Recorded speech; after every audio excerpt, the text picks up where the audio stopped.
Welcome everybody to our webinar today, Tuesday Tips and Tricks. Today we're going to do a continuation of last week's webinar when we talked about consideration metrics. Today we're going to talked about awareness metrics. Now we're going to go in and talk a little bit more about consideration, what that looks like, and really the best way to create an ad depending on your target demographic and depending on how you want to reach a client or a customer. So I'm excited to have you here with us. I've got on with me Mr. Mitch. Mitch, say hello. Hello, hello. Let me do a little, I'm going to go in and do a screen share. Mitch, do you want to share the screen? You want me to go ahead and do that? I can share it. Okay, go ahead. Request you access.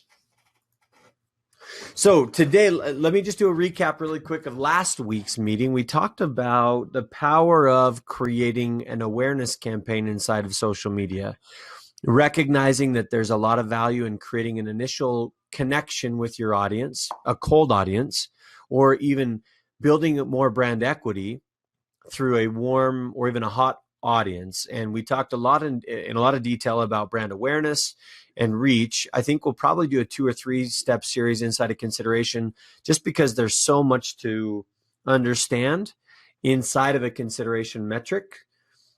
So we'll dive in first. But when you're talking about, again, going into creating an ad inside of Facebook, there's a lot of things that you want to evaluate. You want to determine first and foremost, who is your target demographic and where are they in the sales funnel? And when I mean sales funnel, meaning what part of the funnel are they in? Are they in the top third, which I would consider that awareness segmentation perspective? Are they in the middle third, which would be more of a consideration campaign? Or are they lower where you're really trying to drive revenue? And that would be more of a conversion metric. So we've gone through the awareness section last time. Hopefully you received the email. We have Nick on here with us that does a lot of our editing, and then he also throws those up on YouTube. So if you go to YouTube, you can type in Strategic Social Partners. You'll find our YouTube channel. You can subscribe to that so you'll always know when we're uploading new videos there as well. So today, let's dive in and talk about consideration.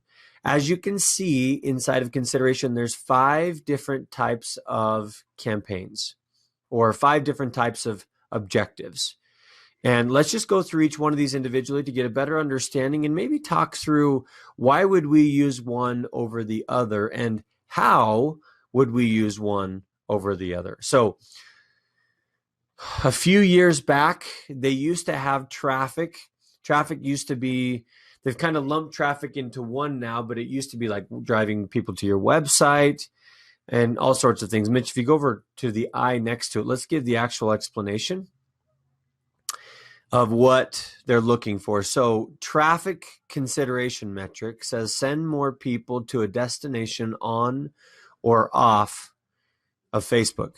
Now, what does that mean, Mitch? What have you seen with ads that we've run to destinations off of Facebook versus destinations on Facebook? Yeah, so this used to be called website clicks, this traffic. I don't know why they changed it. They just changed things around probably to just have fun.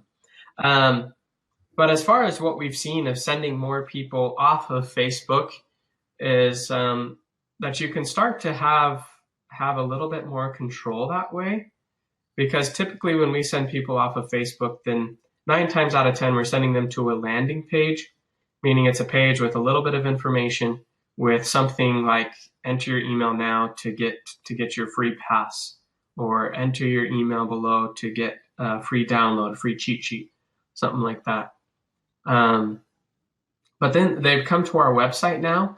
And what's good about that is, I mean, just like the title of this category says, consideration.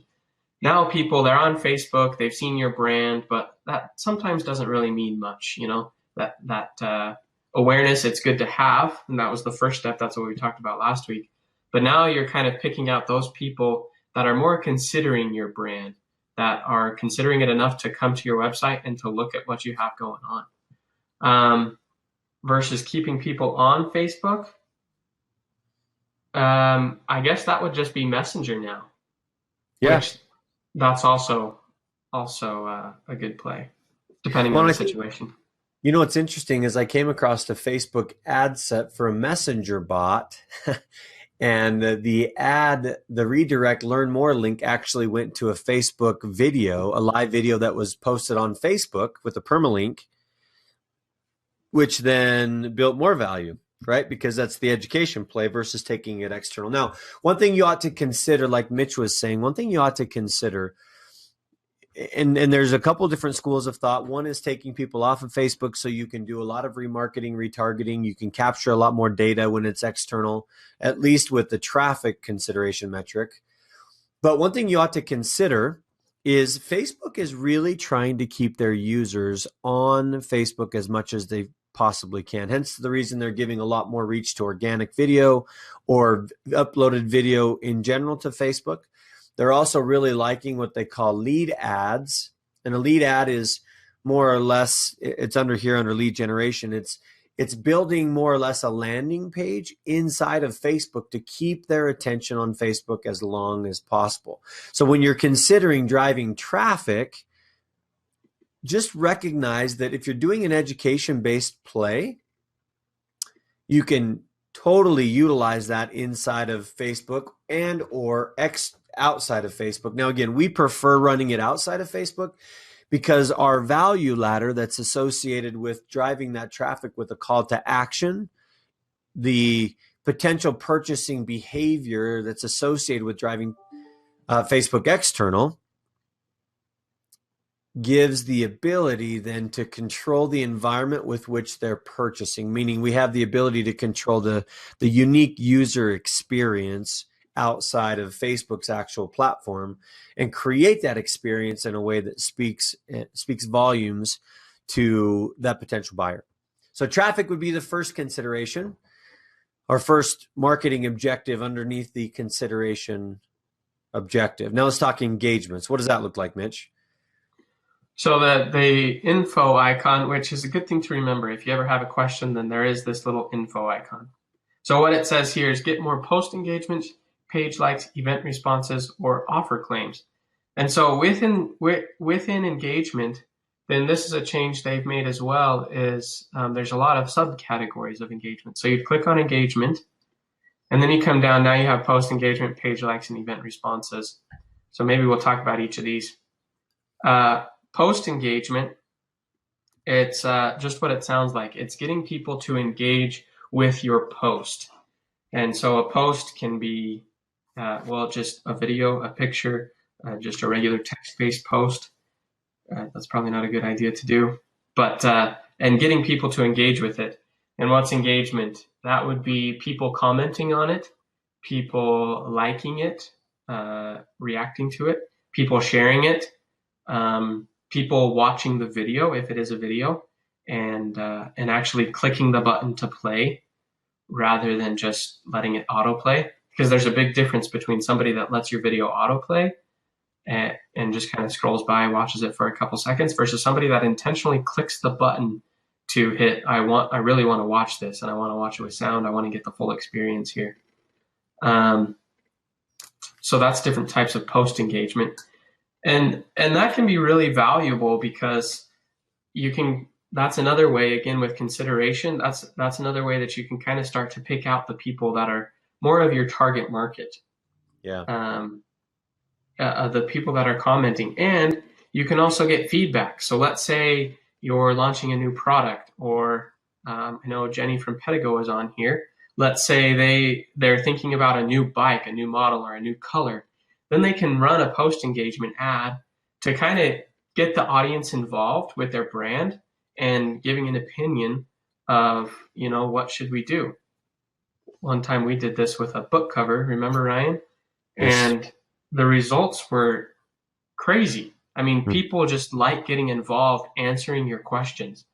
Well, what's unique about that is if you position it in a way that you help people become involved in your process, they feel more connected to it. If you think about in the world of, and maybe some of you have heard about this, but there's this whole world of crowdfunding where people have the ability to invest money for a return on investment of something new, some startup, some product, some service.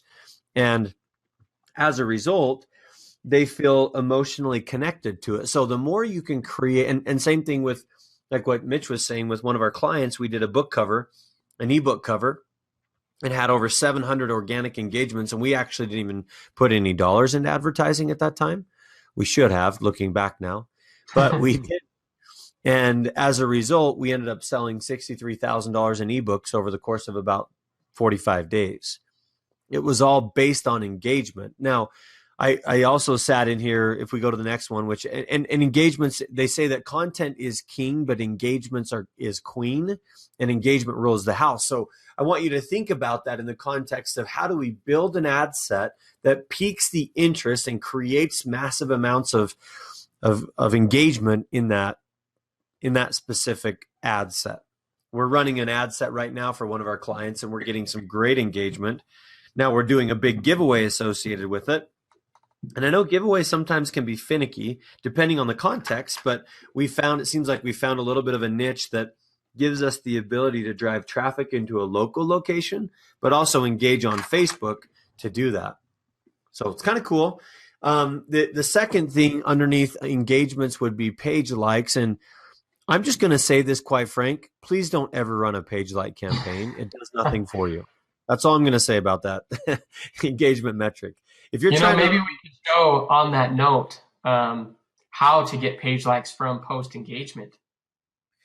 Yeah, you know what? Let's do that next. Pull that up real quick. Pull it up real quick.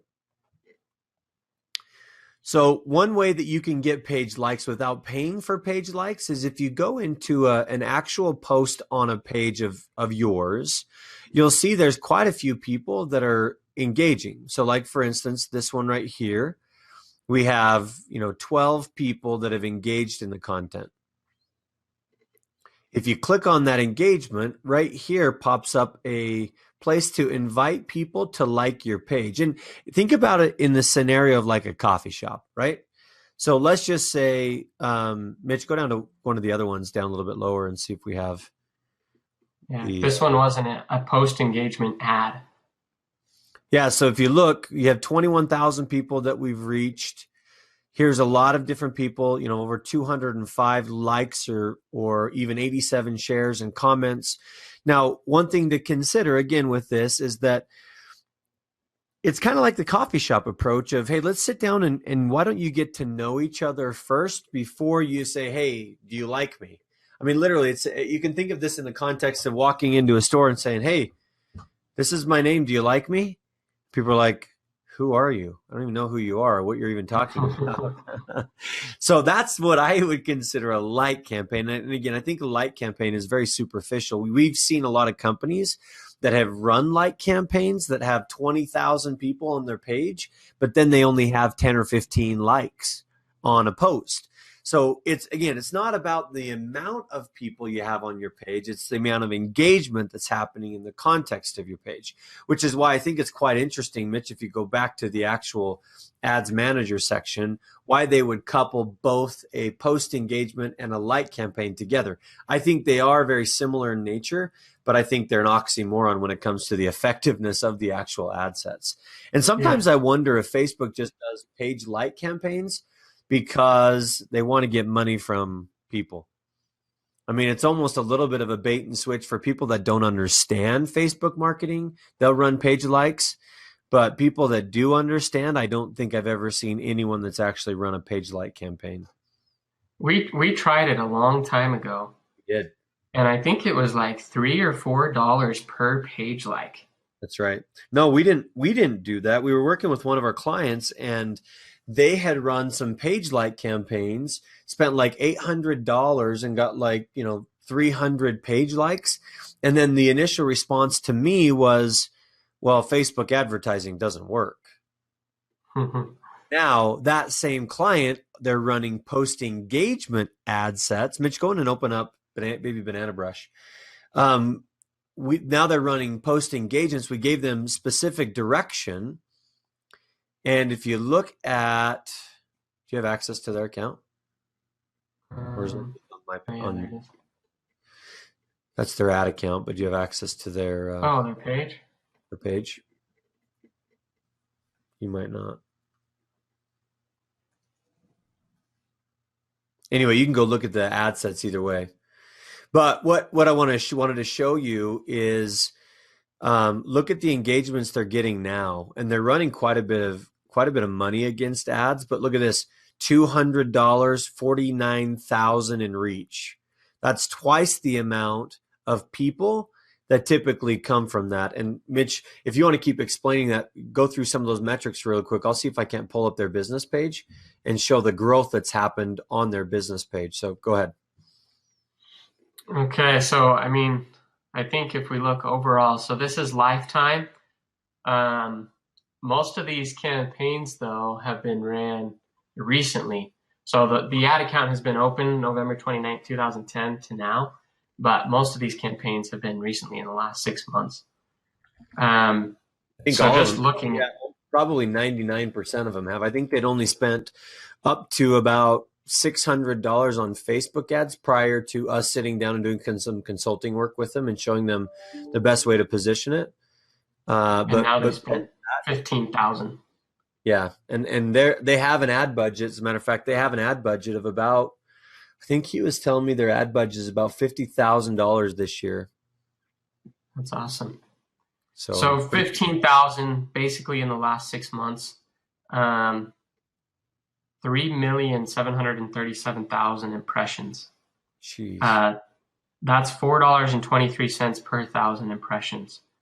And that's where a difference will come in of if you're running the right type of ads and getting people to really engage and pay attention to your ads.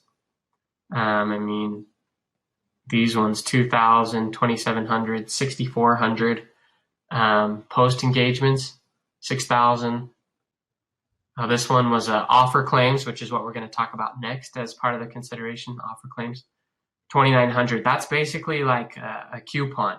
I mean, what I sometimes think of it as is you send out the Val pack, you put a coupon in it, and you send out how many, but you don't know how many people claim that offer. Versus with this, you know how many people actually paid attention to your coupon. So you're only paying for people that paid attention to your coupon rather than that coupon getting sent out and thrown in the trash. So 2,900 on that one. 2,400 post engagements. And then up here, they've been running some awareness ads like what we talked about last week. Mm-hmm. So getting in front of a lot of people, 18,000 people for $137. And that's unique people. Yeah. So Mitch, let me take the screen over here for a quick second. Okay, so let me share with you guys my screen and let me show you some of the metrics that are happening on their pages in connection with that. Give me just 2 seconds here, share it. So if you look at, check out this benchmark. If you look at May the 23rd, less than a month, there was 7,200 likes to their page. Now, keep in mind, when we started with them, they had about maybe 1,500 likes. I wonder if I can do this. This will be interesting. Let's start from the 1st of January of this year. We did consulting work with them. I believe we started in October. So look where they started. If you look here, they started at about 3,400 likes on their page.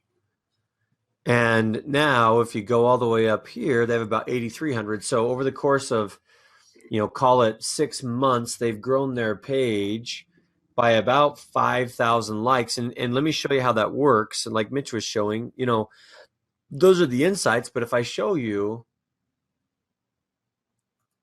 so we go to an image and just look at the engagements on this page. You have 742 people that have recently liked this post. Baby of the week. Now, the way, again, that you can go in and invite people to like the page is you basically can go in here and say, okay, here's people that have engaged with my content. I can just click invite, and I can build my page super fast by just, inviting all these people that have engaged with my page now to like my page. So super powerful. And again, this has 745. I can tell they haven't kept up with sending these. It's a daunting task. It's very quick, but it can be a daunting task, especially when you have over 800 people that have liked or commented or shared on your page. The other thing I would suggest highly, just as far as running an engagement advertisement, is make sure that when you're doing this, that you're engaging with them. I mean, you're seeing here that they're liking stuff, but I would make sure to go in and send a message and message as many of these people as you possibly can. There were 13 comments, 6 shares. That's what creates the longevity, is the ability that you have utilizing Facebook messaging to create an instantaneous emotional connection to them because you've engaged with them. And there's not very many businesses out there that are doing things like this. And if you look at this, now you go into the inbox, for instance, and they're sending tons of messages of, how can I get this product? How can I get this product? And they've done that through creating that exposure in an awareness campaign and then running some of those post-engagement consideration metrics on the back end. So pretty neat how that works. Mitch, I'll give back the sharing to you, and we can go back into that page. Okay. So the other thing that you want to consider inside of an ad set, inside of that type of an ad set. Let's see, Mitch, if you're, let me close my back. I'm working on it. Coming. Okay.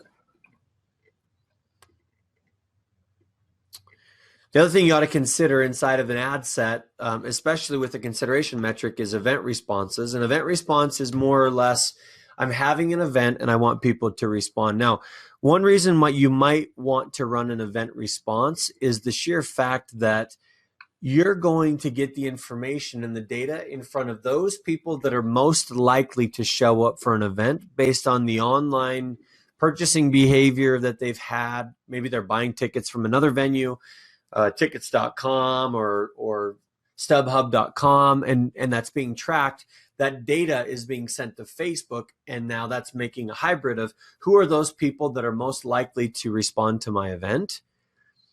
And that event response can be a nice little play to drive people directly into your event. Now, what you also ought to consider as we go back to the hub creation or creative hub inside of Facebook business page, that you can create all sorts of different images and or videos and running, in a traffic or an engagement or a video view or lead generation, depending on what you're trying to do. And we should have tested this, Mitch, with our event responses, but we're putting on an event here in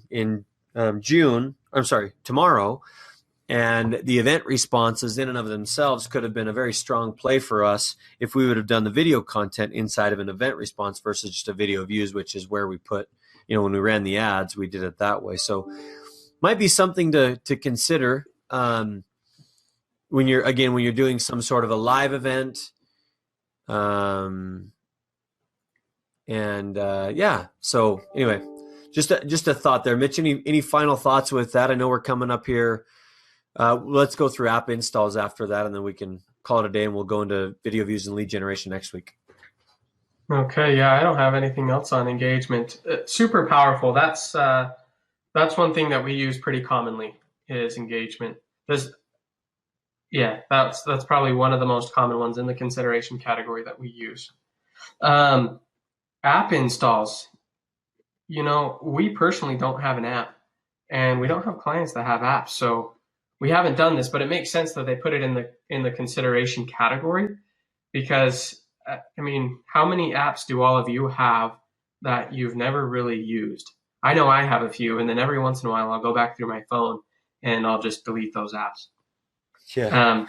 So that's why it's consideration. You're getting people to install the app, which is a step in the right direction for sure. But it's not a full conversion. That doesn't necessarily mean they're using your app. But I've heard a lot of people talk about that have used the app installs.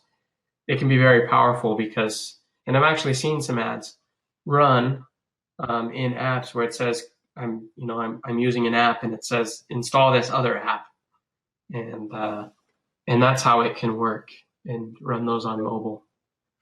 Yeah, and that's a strong play, especially because we're going to more of a mobile world. I mean, I think if we looked at some of our ad sets, you're looking at 80 to 90% of the users that are viewing the ads in and of themselves are viewing those through a mobile device. And I know Jenny and I, we had a really cool conversation not too long ago about that specifically of, whoa, I have an age demographic of 50 plus, but 82+% of those people inside of that age demo were still viewing content through a mobile device.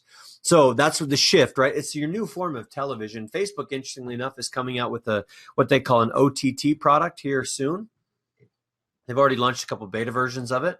And that OTT product is a way of keeping people again on Facebook and watching live TV through that. So you might consider, as far as an app install, if you have something that really connects, like a restaurant, or if you build out an app that will, that'll tie in, like, I don't know if you're ever considering doing this, but there's a whole new world of what they call augmented reality, which is like Pokemon, right?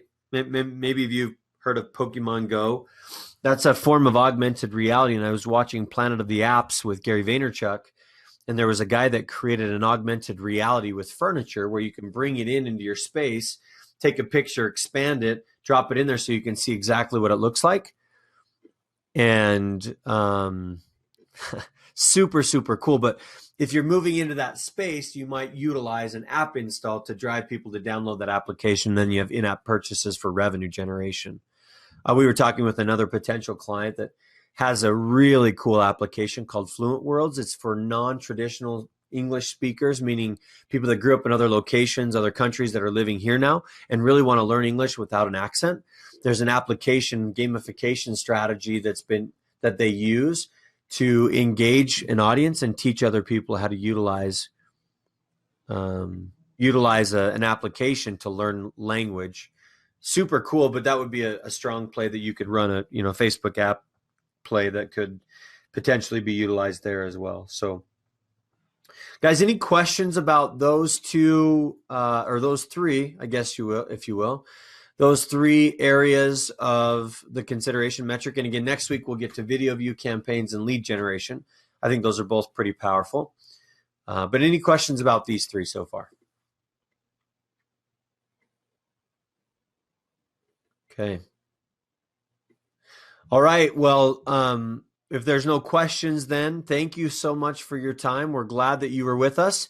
Make sure to jump onto YouTube, subscribe to our page so you can get access to all of the replays for these, and look for our next webinar, which will be next Tuesday at 10 o'clock. Bye, everybody. Thanks, Mitch. Yeah, thanks, Mitch.